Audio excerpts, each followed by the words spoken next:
যুবক এবার মুরব্বীকে দেখে বলো, মুরব্বী বাবা,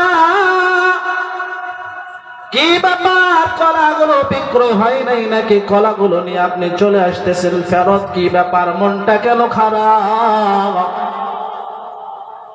এবার মুরব্বী ডাক দিয়ে বলো, যুবক বাবা, তোমার কথাগুলো শ্রবণ করার কারণে আমি কলার চোষাগুলো ছিলে ছিলে ফেলে দিয়েছিলাম, কিন্তু বাজারে নিয়ে যাওয়ার পর আমার কলাগুলো আর বিক্রয় হয় নাই। ধুলা পড়ে, মাছি পড়ে, মশা পড়ে। মানুষেরা কলাগুলো দেখার পর আমার কলাগুলো আর কেউ ক্রয় করতে চায় না। আমি আমার কলাগুলো নিয়ে ফেরত আসতেছি, জন্যই তো আমার মনটা খারাপ। এবার যুবক বলে, ও মুরব্বী বাবা, আপনি কিছু টাকা দিয়ে সিটিপিন ক্রয় করে নেন। এবার আপনার কলার সাথে সাথে 2টা কি 5টি নোটগুলো লাগাইয়া দেন। এবার মুরব্বী যখন টাকাগুলো কলার সাথে লেগে দিয়ে বাজারে নিয়ে যায়, এবার বাজারে নিয়ে যাওয়ার পর মানুষেরা দেখে ওই যে মুরব্বী কলাগুলো বিক্রয় করতেছে, ওই কলাগুলো তেমন ভালো নয়। ওই কলাগুলোর মধ্যে মশা পড়ে, মাছি পড়ে। কিন্তু দেখা যায় ওই যে দেখো, ওই মুরব্বীর যে ঝুড়িতে কলা আছে, কলার সাথে সাথে দেখা যায় টাকা। এবার জনগণ সিদ্ধান্ত নেয়, আমরা ওই মুরব্বীর কলাগুলো ক্রয় করে নিব। কলাগুলো এই জন্যই ক্রয় করে নেব, কারণ ওই কলাগুলো ক্রয় করবো, এই কারণে কলার সাথে আমরা টাকা পাবো। টাকার লোভে এবার মুরব্বীর সব কলাগুলো বিক্রয় হয়ে গেল। ও বাবা জান, ভালো করে শুনিয়া যে নারীকে পর্দায় রাখা হয় না, আপনার সন্তানকে পর্দায় রাখবেন না। আপনার সন্তানটা বেপর্দায় ঘরে, এবার আপনার সন্তানকে যখন বিবাহ দেওয়ার সময় হয়, বিবাহ দেওয়ার সময় হলে আর ভালো পাত্র পাওয়া যায় না। টেনশন, বড় টেনশন। তখন কিন্তু ঘটককে বলে দেয়, ও ভাই ভালো করে শুনিয়ে নাও, আমার মেয়ের বিবাহটা একটা ভালো পাত্র দেখে দিয়ে দাও। আমার মেয়ের জন্য আমি নির্ধারণ করেছি 5 লাখ 7 লাখ টাকা। এবার যখন ওই মেয়েকে কোনো পাত্র বিবাহ করতে আসে রে ভাই, ওই মেয়েকে দেখে বেপরদায় ঘোরাফেরা করতেছে, কিন্তু মেয়ের সাথে তার বাবা যৌতুক হিসেবে যেহেতু 5 লাখ 7 লাখ টাকা দিতেছে, ওই টাকার লোভে এবার যখন বিবাহ হয়ে গিয়েছে, ওই সংসারে আর বরকত নাই। কারণ যৌতুক দেওয়া এবং নেওয়া যেহেতু হারাম, যে কাজটা হারাম হয় ওই কাজের মধ্যে কোনোদিন শান্তি পাওয়া যায় না। ও মুরব্বী বাবা, ও বন্দাহার এলাকার ভাই, একটু আমি ভালো করে বুঝে যাই, আপনাদের বলে যাই, ভালো করে বুঝিয়ে নিন।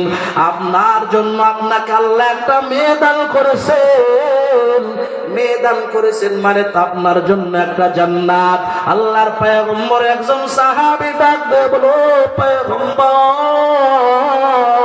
আল্লাহ পাক রব্বুল আলামিন আমার একটা মেয়ে সন্তান দান করেছেন।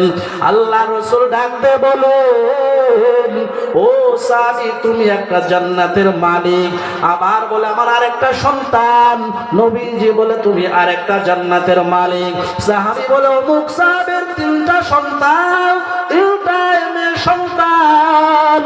নবীজি বলেন, ওই সাহাবী 3টা জান্নাতের মালিক। কখন আপনি জান্নাতের মালিক হবেন জানেন? যখন আপনার সন্তানটার আপনি পর্দার সহিত রাখবেন।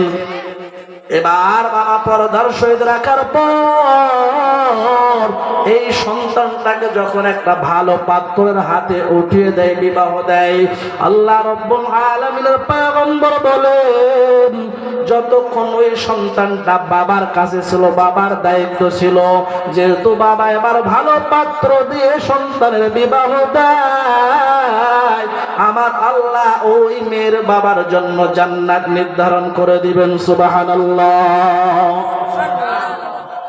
এ মুসলমান যুবক ভাই, আপনার সন্তানকে পর্দা যদি রাখতে চান, তাহলে যে সমস্ত মহিলা মাদ্রাসার ব্যবস্থা আছে রে ভাই, আপনাদের বলদাহার বিশাল বড় একটা নিয়ামত আল্লাহ তাআলা মাদ্রাসার ব্যবস্থা করে দিয়েছেন।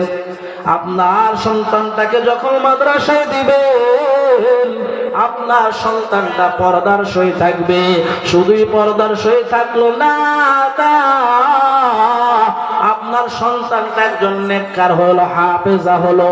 আল্লাহ রাব্বুল আলামিনের পয়গম্বর জানায়া দেন, কিয়ামতের ময়দানে আমার আল্লাহ রাব্বুল আলামিন একজন হাফেজ আর মা বাবাকে এমন একটা নূরের টুপি পরাইবেন, যেই নূরের টুপিটা সূর্যের আলোর চাইতে উজ্জ্বল হয়ে যাবে। সুবহানাল্লাহ। এ বাবা, আপনার সন্তানটাকে মহিলা মাদ্রাসায় দিয়ে যান। আপনার সন্তানটা যখন মহিলা মাদ্রাসায় পড়তে যাবে, আপনি যখন পৃথিবী ছেড়ে অন্ধকার কবরে চলে যাবেন, অন্ধকার কবরে যাওয়ার পর আল্লাহর নবী বলেন, মানুষ যখন মারা যায় তখন তার সব আমলগুলো বন্ধ হয়, শুধুই মাত্র 3টা আমল তার জারি থাকে। 1 নম্বর আমল, বান্দা যদি দুনিয়ার জমিনে সদকায়ে জারিয়া করে যেতে পারে, মাদ্রাসা মসজিদে দান করতে পারে। 2 নম্বর, কোন মানুষ যদি আলেম হয়, নিজে আমল হয়ে অন্যকে শিক্ষা দেয়। নিজে আলেম সবাই হইতে পারে না রে ভাই। 3 নম্বর অপশন পয়গম্বর জানায়া দেন, কোন মানুষের যদি নেককার সন্তান দুনিয়ার জমিনে থাকে, মাদ্রাসায় যদি সন্তানটাকে দিয়ে দেন, আল্লাহ আপনার একটা মেয়ে সন্তান দান করেছেন, আপনার জন্য নিয়ামত। সন্তানটার এবার মহিলা মাদ্রাসা ভর্তি করে দিয়েছেন, আপনি দুনিয়া ছেড়ে চলে গিয়েছেন। পয়গম্বর বলে, ওই যে কবরে বান্দা চলে গিয়েছে, কিয়ামত পর্যন্ত তার কবরে সদকায়ে জারিয়া পৌঁছতে থাকবে। সুবহানাল্লাহ। আপনার সন্তানটা মাদ্রাসা লেখাপড়া করার কারণে ওই সন্তানটারে ভালো একটা পাত্রের সাথে বিবাহ দেওয়া যায়। সন্তানটা মাদ্রাসা পড়ার কারণে আপনার সম্মান আল্লাহ বৃদ্ধি করে দেয়। শুধুই মাত্র দুনিয়ার জমিনে না, আখিরাতের মধ্যেও আপনার সম্মান বৃদ্ধি হয়ে যায়। ও মা বোনেরা, ভালো করে শুনিয়া নিন, আপনার সন্তানটা তখন কিন্তু নেককার হবে যখন তার মা নেককার নারী হতে পারবে, পর্দার সহিত থাকবে। ও মা, ভালো করে শুনিয়া নেন, আপনি নেককার কেনই হবেন না রে মা? জান্নাতের সরদার নিত হয়েছে ফাতেমা রাদিয়াল্লাহু তাআলা আনহা। আল্লাহর নবীজির টুকরা, কলিজার টুকরা ফাতেমা রাদিয়াল্লাহু তাআলা আনহা জান্নাতি নারীদের সরদারনি হবে। আপনি যদি দুনিয়ার জমিনে নেককার একজন মা হতে পারেন, তাহলে কিয়ামতের ময়দানে ওই ফাতেমা রাদিয়াল্লাহু তাআলা আনহার সঙ্গে আপনি জান্নাতে থাকতে পারবেন। স্বামীর খেদমত করা দরকার। একজন নারী যদি স্বামীর খেদমত করে, 5 ওয়াক্ত নামাজ পড়ে, আল্লাহর কাছে কত দাম, কত দাম।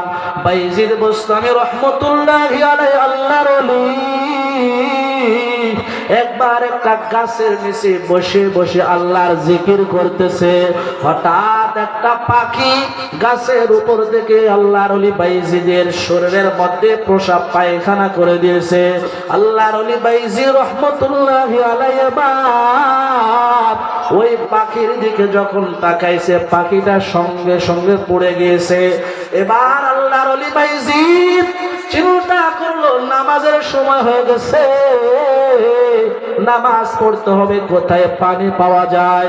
আল্লাহর ওলি এবার পানি তালাশের জন্য রওনা দেয়। রাস্তা দিয়ে চলতেছে, চলতে চলতে অনেক দূর যাওয়ার পর দেখতেছে একটা বাসা দেখা যায়। এবার দরজায় টোকা দেয়, ও মা, কে আছো বাসার মধ্যে? একটু আমাকে পানির ব্যবস্থা করে দাও।